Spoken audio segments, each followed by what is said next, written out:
Hello everyone, I hope आप सब बहुत अच्छे होंगे और अपने एग्ज़ाम्स की तैयारी में लगे होंगे। आज का हमारा ये फोर्थ पार्ट है industrial relations and labour laws का। और इसमें हम लोग 36 क्वेश्चंस देख चुके हैं तीनों पार्ट मिला के। अब हम लोग 37 नंबर से अपना ये पार्ट स्टार्ट कर रहे हैं। ठीक है, तो आज हम लोग ट्राई करेंगे कि मैक्सिमम जो हमारे क्वेश्चन है वो कम्प्लीट हो जाए। ठीक है, और ये हमारा मतलब MCQ का लास्ट पार्ट होगा। Okay, so let's start.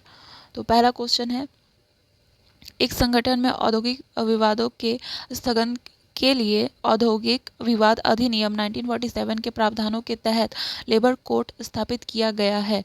ठीक है, तो ये मतलब MCQ नहीं है, ये डायरेक्ट मतलब यहाँ पे जो ये मतलब क्वेश्चन बनता और इसको मतलब ये फिल इन द ब्लैंक्स को फिल कर दिया गया है। ठीक है, तो मतलब जहाँ पे ये ब्लैंक है यहीं पे हमारा आंसर बनेगा। ठीक है, तो हमारा क्वेश्चन एक बार मैं समझा देती हूँ। एक संगठन के औद्योगिक विवादों के स्थगन के लिए औद्योगिक विवाद अधिनियम मतलब जो कॉन्फ्लिक्ट्स होते हैं उनके निपटारे के लिए जो औद्योगिक विवाद इंडस्ट्रियल डिस्प्यूट एक्ट 1947 के प्रावधानों के तहत लेबर कोर्ट का ये किया गया है, लेबर कोर्ट को बनाया गया है ताकि अगर कोई इंडस्ट्रियल डिस्प्यूट हो तो उसका निपटारा किया जा सके। नेक्स्ट है, बोनस भुगतान अधिनियम 1956 प्रत्येक कारखाने पर लागू होगा और प्रत्येक अन्य संस्था जिसमें किसी लेखा वर्ष के दौरान किसी भी दिन 20 या 20 से अधिक व्यक्ति द्वारा कार्य नियोजित किए जाते हैं। मतलब अगर कोई ऐसी संस्थान है जहाँ पे 20 या 20 से अधिक व्यक्ति द्वारा उस किसी भी साल में मतलब 20 या 20 से अधिक व्यक्ति द्वारा काम किया गया है तो वहाँ पे बोनस भुगतान अधिनियम 1965 ये वाला एक्ट अब एप्लीकेबल है। ठीक है, अच्छा, कर्मचारी पेंशन योजना 1995 के अनुसार 58 वर्ष की आयु पाने वाले मतलब आयु रीच करने वाले सदस्य और अंशदायी सेवा के न्यूनतम 10 वर्ष प्रदान करने वाले सदस्य सेवानिवृत्ति के लिए अर्हता प्राप्त करेंगे। मतलब कर्मचारी पेंशन योजना 1995 के अनुसार जिस भी पर्सन का 58 वर्ष आयु हो गया है या कोई ऐसा पर्सन है जो कि मतलब ये कर रहा है अपना प्रोविडेंट फंड में पैसा सेव कर रहा है, उसका काम करने का 10 साल हो जाएगा, उसके बाद वो पेंशन के लिए या रिटायरमेंट के लिए ये हो जाएंगे, एलिजिबल हो जाएंगे। ठीक है, अच्छा, नेक्स्ट क्वेश्चन हम लोग देख लेते हैं।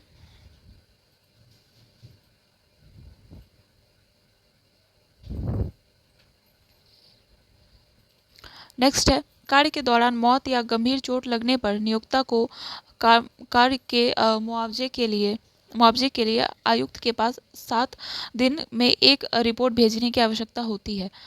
मतलब अगर कोई व्यक्ति है जो कि किसी कंपनी में या फैक्ट्री में काम कर रहा है और उसको चोट लग गई है या उसकी डेथ हो गई है तो जो उसका मुआवजा है वो उसको मतलब 7 दिन के अंदर जो आयुक्त है मतलब जो मतलब अपॉइंटर है जो मतलब अपॉइंट कर रहा है लोग मतलब इनको लेबर्स को, उनके पास एक रिपोर्ट 7 दिन के अंदर भेजना बहुत ज़रूरी है ताकि जिनका भी एक्सीडेंट हुआ है उनको एक मतलब ये मिल सके, जो मुआवजा है वो मिल सके। ठीक है, नेक्स्ट देखते हैं। सरकार को न्यूनतम मजदूरी अधिनियम 1948 के तहत मजदूरी की न्यूनतम दरों को प्रत्येक 5 साल में कम से कम एक बार संशोधित करनी चाहिए। मतलब सरकार को न्यूनतम मजदूरी अधिनियम मिनिमम वेजेस एक्ट 1948 के तहत मजदूरी की न्यूनतम दरों मतलब जो कि मिनिमम वेज है वो कितना होना चाहिए, इसको हर 5 साल में एक बार ये करना चाहिए, संशोधित करना चाहिए। मतलब देखना चाहिए कि उन लोगों का मिनिमम यानी कम से कम जितना पैसा मिल रहा है वो ठीक है कि नहीं, मतलब महंगाई कितनी बढ़ गई है, खर्चे कितने बढ़ गए हैं, तो जितना उनको मिनिमम वेज मिल रहा है उतने में उनका खर्चा चलेगा कि नहीं। ठीक है, अच्छा, अब ये क्वेश्चन है कि who advocated the theory of full employment, मतलब फुल एम्प्लॉयमेंट की थ्योरी को किसने ये किया, एडवोकेट किया यानी समर्थन किया, तो केन्स ने। ठीक है, केन्स थ्योरी बहुत इंपॉर्टेंट है इंडस्ट्रियल रिलेशंस के लिए। ठीक है, तो इसको अलग से आप देख सकते हैं। Headquarter of International Labour Organization कहाँ पे है, जेनेवा में है। ठीक है, अच्छा, कारखाना अधिनियम फैक्ट्री एक्ट कब पारित हुआ था, 1883 ईस्वी में। ठीक है, 500 श्रमिकों से अधिक के लिए निर्धारित आकार और निर्धारित उपकरण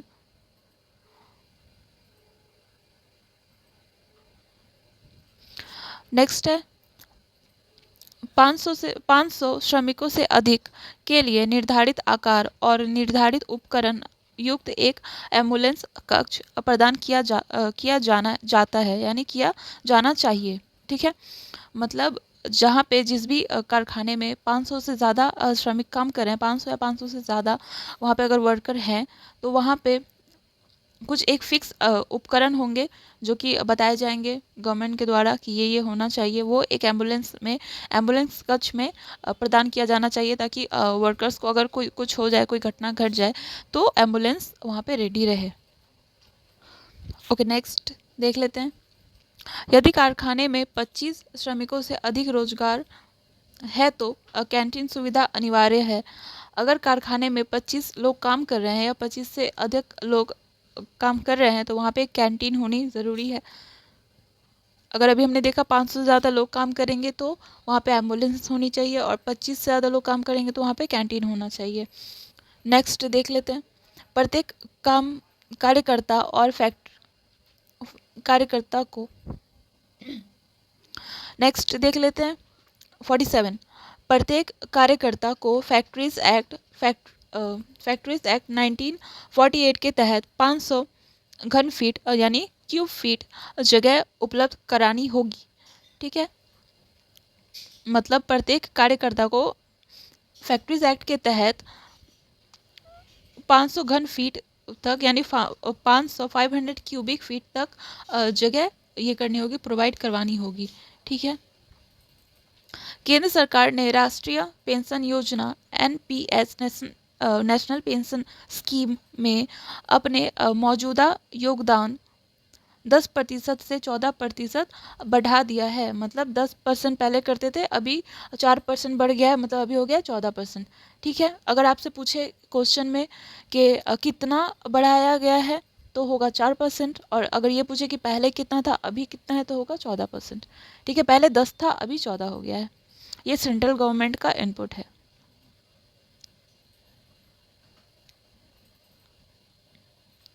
नेक्स्ट, मजदूरी संहिता 2019 ने किन 4 अधिनियम को समाहित किया है? मजदूरी संहिता 2019 ने किन 4 अधिनियम को समाहित किया है? Code on wages act 2090 subsumes which 4 act. तो पहला है यहाँ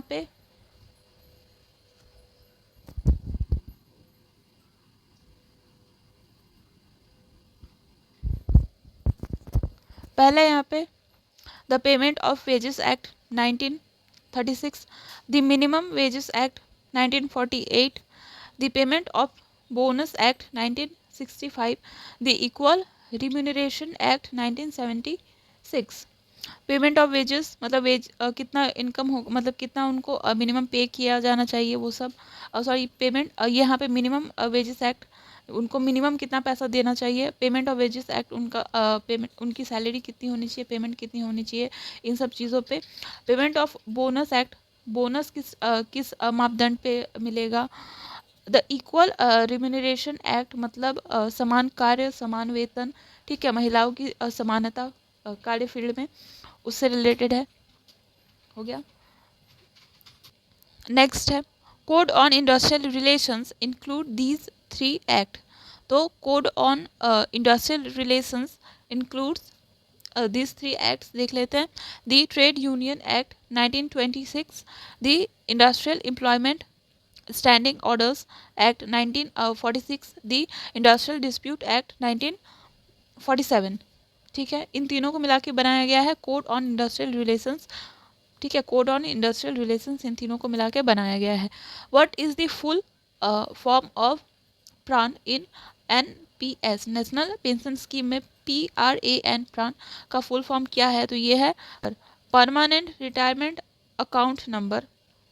जैसे पैन में होता है परमानेंट अकाउंट नंबर, यहाँ पे है परमानेंट रिटायरमेंट अकाउंट नंबर।